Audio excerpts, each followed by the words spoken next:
Hi, Bashar. And you good day. Happy belated birthday. Oh, all right, thank you. For those that are not familiar with this idea, even though it is not literally the birthday as you understand it, in our reality, again, having a different time frame dimensional experience, the date that corresponds to my date of birth in your reality was November 11th. Yes, thank you. 157. Wow. This is my first experience with you here. Well, this is my first experience with you. Congratulations. Thank you. So I have a mundane question. There are no mundane questions. Oh, great. That's good to know. Thank you. Is it important to you? Yes, it is. Why would you consider it mundane then? Because I felt like everyone else was asking questions that pertain to Oh, big other. Because I felt like everyone else was asking questions that pertain to oh, big other cosmic issues. Yes, and I The daily questions of physical life are just as spiritual as any other question. You understand? Yes, thank you. Equality to all. Yes. If it is important to you, it is not mundane. Thank you. All right. What is your question? My question is, I'm in a work environment where I want to know what my purpose there is and how soon can I get unstuck to create the life that I really want, that I prefer. Right. The way we usually go about exploring this issue is to ask you a question, and certainly not a mundane one at all.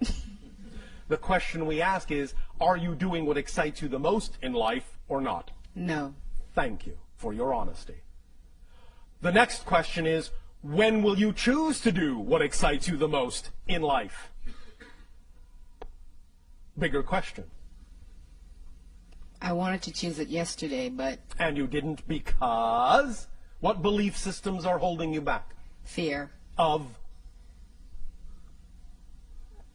Fear of... Yes. Fear of what?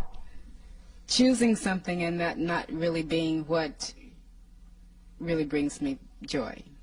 So you're saying that if you choose something that excites you, you might actually be choosing something that doesn't excite you. Well, my challenge is yes. choosing something that excites me, because it may excite me. Why is that a challenge? That's easy to do. Yes, okay. Do you believe that? Obviously not. No. All right. May I explain it to you in a way that will allow it to seem easier? Yes, please. Why, thank you. The idea that has been, in a sense, perpetrated throughout much of your New Age consciousness of following your bliss and acting on your excitement usually doesn't come with a clear explanation of why or how to do that. Mm-hmm. The idea simply is to understand it first and foremost in a very simplified manner, as follows. When we talk about the idea of acting on your joy, your highest excitement at any given moment, we don't necessarily mean that it has to be a life-spanning career, a gigantic project, an all-consuming endeavor. We literally mean act on whatever is at any given moment out of all the choices you have available to you, many of which may seem mundane. Just act at any given moment on the one that contains the highest amount of excitement out of all the choices you have the ability to take action on. Period. That's it. It's that simple.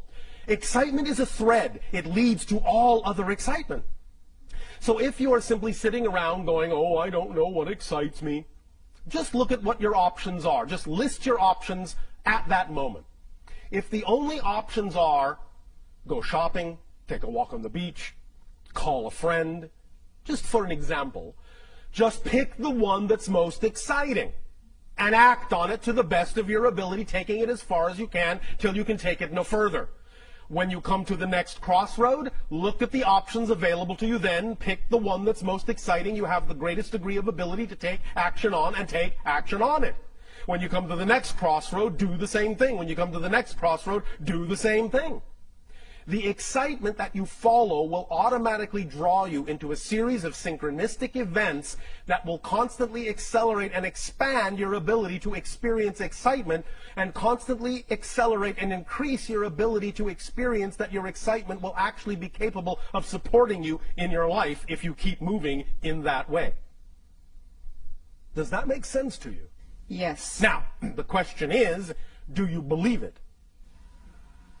Because the idea is that when we, first of all, offer the idea that all you have to do at any given moment is simply choose out of the relatively normal options available to you, if you can't think of any all-encompassing excitement, if you just choose the most exciting option out of whatever is available to you and act on it, when we offer that suggestion up, very often the first thing that comes out of the human mind is, but that's not connected to this, or how can that support me? I don't understand.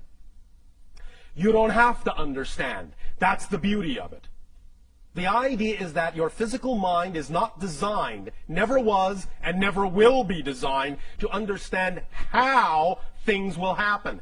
It is not designed to understand or comprehend how something that you act on that excites you will bring you the thing you need somewhere down the line.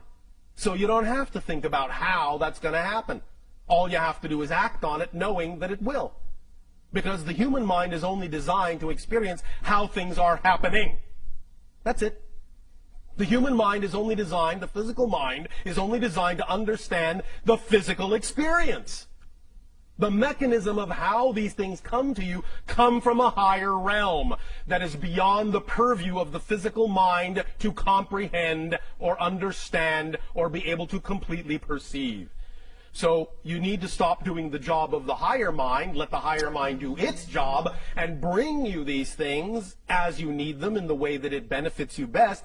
All you need to do to activate that mechanism, and we'll be talking a little bit more tomorrow about the idea of the mechanism of manifestation in a more complete investigation of that mechanism. But the only thing you really have to do is just start the ball rolling by acting on whatever excitement you are capable of acting on, and thus then by doing so, acting as an example to the higher mind, proving that you're willing to move in that direction so that the higher mind can go, finally she is willing to act in that vibration, so I can now give her more of that vibration, more things that are representative of that vibration, because she is showing by her behavior that she's willing to act on it. But if you're not willing to act on your excitement, why should the higher mind give you something to act on if you're not going to act on it? You see, you have to clear the space by acting on what you are capable of acting on before you make room for something bigger to come in. Because if you're not going to act on what you've got, well, higher mind is not going to do pointless things and give you things you're not going to act on. So you simply stop the whole process of your excitement expanding. Does that make sense mechanically? Yes. Are you willing to believe that you can act on your excitement and know that it will lead you where you need to be led? Yes. Trusting the synchronicity that will occur? Yes. We'll see. But that's the basic explanation of how it works. So when you say you have a difficult time figuring out what excites you, I apologize, but we actually don't believe you. Because it's really simpler than you think.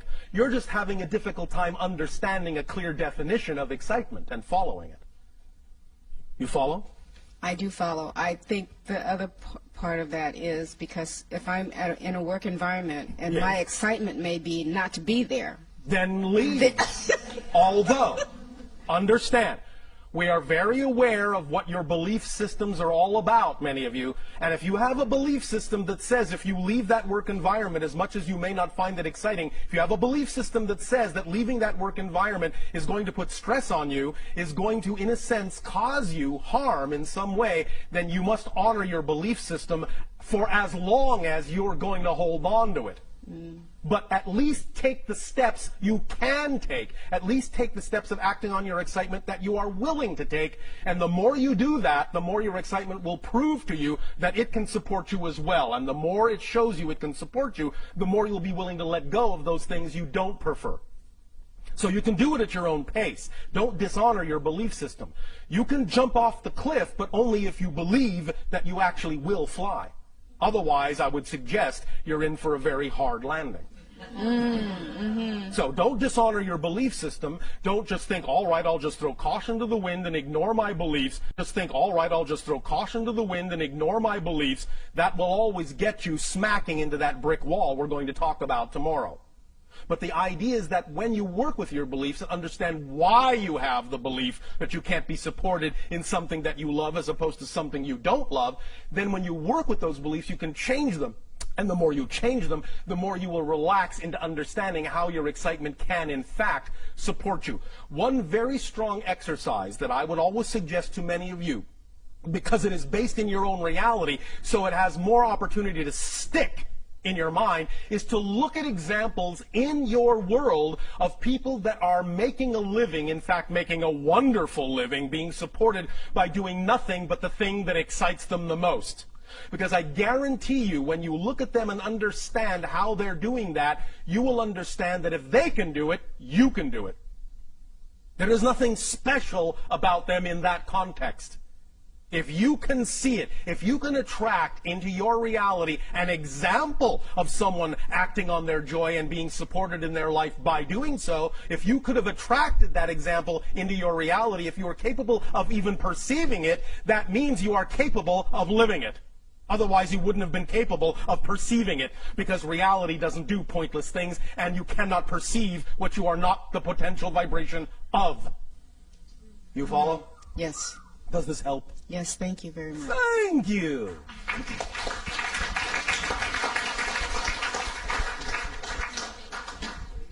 That was exciting.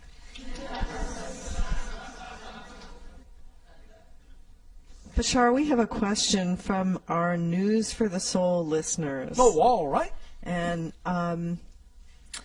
this question is, why do we exist at all? Because you have to. I'll put it another way. Existence simply is. The question, why does existence exist, is a question created within existence. The question is subject to existence. Existence is not subject to the question. Existence only has one quality, to exist. Therefore, that which exists simply exists. It doesn't in any way, shape, or form need to justify its existence by asking, why does it exist? Existence exists because that's the quality it exhibits. Existence. That's amazing. We think so. All the things that will never exist already don't exist. There's no room in non-existence for the things that do exist. Therefore, if it exists, it doesn't need to explain why it exists. It exists because it's not non-existence. Therefore, the only other place it can be is in existence.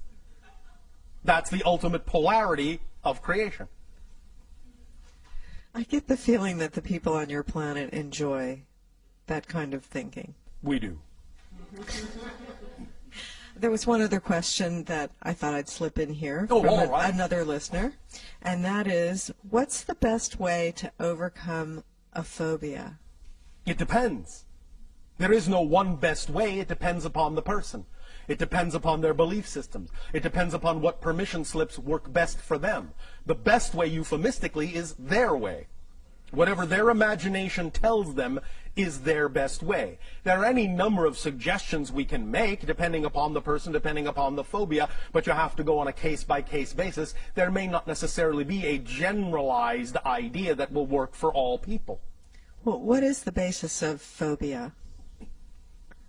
The basis of phobia is the idea of a belief system that allows you to see a representation of the belief that you are completely out of control. Does that make sense? Yeah, and so the specific phobia is a symbolic representation of the kind of belief, the kind of experience of being out of control that the person has. So, if you wish to carry this further, you could say the best way, quote unquote, to understand how to create or alleviate the creation of the phobia is to understand the symbology of what it is the person is phobic about, as a symbolic representation of the control issue they feel that they lack within themselves. A lot of times people think they're connected like with a past life. In a sense, it can be. However, remember that from our point of view, there really is no such thing as the past or the future. So if they feel it's connected to another parallel, simultaneously coexistent experience, they have to understand that they're actually choosing to create that from the present life and simply cross-connect to another presently existing life for a purpose, for a reason, for an exploration, for an experience, for a lesson. So when they get, first of all, in touch with the idea that it doesn't come from the past, it is a present connection, therefore it brings it into the present, it brings it more into control, they will understand they have more control about how to deal with it. Because it's not coming from some deep, dark, mysterious past that they can't access. It's all being created now in the present, because here and now is all there is. There is no past, there is no future, there is only now. Does that make sense? Yeah, it sounds like a person will choose a corresponding life, a parallel life that has a symbolic representation of an issue that they're dealing with. Yes, they could. And in examining that, if that's one thing they would like to do, they don't have to, but in examining that, it might give them some reflective insight into what they have chosen to create for themselves in the life that they are dealing with. If they resolve the issue, that's one of the paths, obviously, for that's one way alleviating it. But there's also things like desensitization. There are any number of techniques and tools and permission slips. It depends on the person, it depends on the choice, it depends on the experience they have chosen. It depends on a case-by-case basis. Depends on the beliefs. Okay. Depends on the purpose for why they are having that experience. Depends on what they're going to get out of it. Depends on what they're going to learn. Depends on how it will expand them. Depends on many things. However, if you wish to break it down generally to the quote-unquote, again, best way, by always acting to the best of your ability on the thing that excites you the most, that process in and of itself will always force you to face whatever issues need to be faced and integrated to allow you to continue on the path of acting on your excitement. Now, of course, if someone is phobic about acting on their excitement, they may be creating an interesting vicious circle experience for themselves. Nevertheless, it will still, by being willing to take any action in that direction at all, open up the synchronicity that will bring to them whatever experience they need to face that issue and bring also with it all the information necessary to deal with that issue if they are open to it. We understand that very often negative beliefs and fear may make it seem as if that's the last thing they want to do, but that's one of the things we're also going to be discussing tomorrow in terms of X-raying the structure of negative beliefs. So, for the idea of phobias, really understanding the structure of the belief that is causing the phobia can also be of great assistance, but the structure of that belief may vary from phobia to phobia and person to person. So there's no, again, exactly one best way, but on a very fundamental level, certainly understanding the structure of the belief that's causing the phobia can at least give a person a head start. All right? Okay, that's great. Thank you. Thank you. Hello. And a you good day. I only have 2 questions. Oh, only 2. Oh, all right. My first question is I am experiencing a lot of change. I am experiencing a lot of change and transition like many people. A lot of what I've built up, Congratulations. I've had to let go of. Yes. And I'm just wondering if there anything that you could tell us that will help this transition move a little bit more smoothly. Thought I just did. Act on your highest joy to the best of your ability. Now, understand this. When we talk about acting on your excitement, it's because we know that excitement is actually a complete kit. It's the driving engine and the organizing principle of your entire life. So when you act on it fully, as best as you can, what will come with it are all the things necessary to actually allow you to expand in the smoothest, most effortless, most joyful way possible. It's a complete kit. It's self-contained. You don't necessarily need to do anything extra beyond the idea of fully acting with integrity to the best of your ability on your highest excitement in order to attract whatever you need synchronistically to allow you to experience your life in the smoothest way possible. As long as you're always willing to face and integrate and work with and deal with whatever your excitement brings up, then you will find that you'll be able to move forward in the smoothest possible way. Your willingness to allow whatever issue comes up, whatever belief comes up, whatever fear comes up, your willingness to allow it to be there for a reason and use it in a positive way is what will smooth out all the bumps. When you make fear your friend, when you say it's a messenger telling you something about yourself that you want to know, when you understand that fear is nothing but your own energy simply being filtered through belief systems that are out of alignment with your true self, then you can say, thank you, fear, for coming up. Thank you, issue, for coming up and pointing out to me that I have a belief that's out of alignment with my preferred, true, natural core self. And as soon as you identify the belief in that way and relate to the belief in that way and make a friend of your belief in that way, it will smooth out the fear energy into joy and excitement and give you the opportunity to utilize that understanding and that knowledge in the best possible way. Does that make sense to you? It does, but couldn't we have done this without all of this mass disintegration of all that we knew? Couldn't we have done this a different way? Why is it that we're experiencing There are many this way? ways to do things. This particular reality is the way things are done. You are also, as a soul, having experiences in other realities where things are done differently, but you also chose to be here because you wanted to experience this way as well, because it's one of the valid ways to experience the idea of creation. Breakdown, build-up, destruction, creation. It's a very valid way to experience the idea of creation. And again, when you learn to enjoy it for what it is, you will smooth out the bumps in it. Many individuals on your planet have talked to us about the idea that you feel like you're stuck in some kind of remedial kindergarten class, a school of hard knocks, a suffering planet. We choose to view this as a master graduating class. So the idea is that, yes, all right, college, university, sure, it's a little tougher than high school, but you're up to it because now you are in the master class. So the more you know that's what it is and the more you treat it as such, the more benefit you will receive from the way things are structured and the smoother things will get, and you will not have to experience it that way anymore. But the idea is, again, using the power of paradox. When you allow it to be all right to experience it the way you are experiencing it, you will no longer have a reason to experience it that way. It's only the resistance to the way you're experiencing it that makes that experience take longer to change. I get it.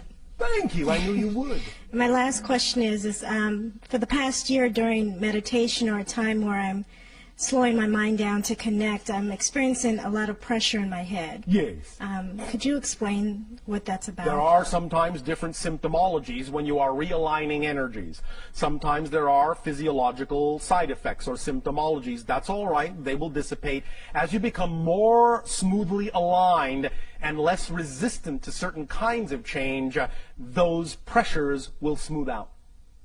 Right now, it's simply the idea that the energy you are attempting to integrate in your estimation, in your belief system, in your definition, is simply more than you're used to. You don't feel equal to it yet. Therefore, as we have euphemistically said by analogy, it's like you are trying to download a dam full of water through a garden hose. There is pressure. But when you widen the hose into a giant conduit, the pressure will be relieved because you become more equal to the energy you are channeling. You follow? Yes, I do. Does that help? Yes, thank you. Thank you.